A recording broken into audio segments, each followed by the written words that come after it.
Growing up in India, the sight of elephants at temples blessing children and adults by placing their trunks on people's heads, decorated elephants standing in the sun for hours during the Kerala temple festival, elephants painted with chalk designs wearing colorful coverings on their backs, the warrior elephants carrying the Raja or king, elephants carved on temple basement moldings, ivory elephants walking in a row along tusk shaped contours were all common sights and symbols.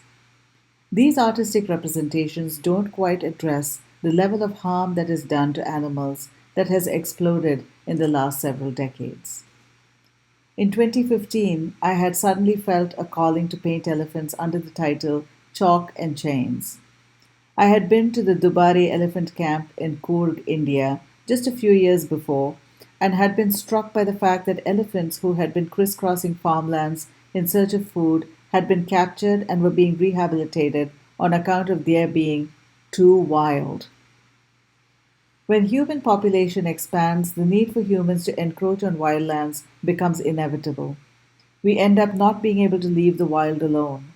Elephants are then seen as pests to be rehabilitated or eradicated, not realizing the human behavior that is unable to respect the wild.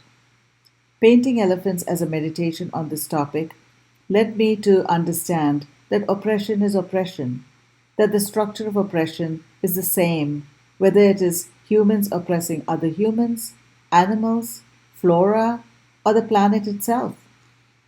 The structure is thus: when a person or creature or plant or planetary entity is turned into a thing, it loses its animated or living nature.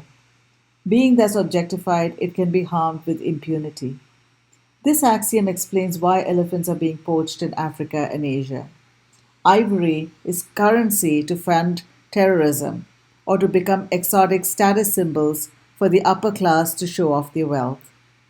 Elephants are no longer elephants, but tusks. This type of synecdochic representation aids and abets the oppression of the planet itself. 96 elephants are killed every day to support the ivory trade. And then there is the curious Victorian era colonial practice of taxidermy, where elephant feet are converted into stools, umbrella stands, or liquor services. It is this same type of objectification that plagues the mental health of peoples around the world. The elephant that falls in Africa is no different than George Floyd, who fell in Minneapolis, and no different than the person who is murdered by their intimate partner or adult abusing a child.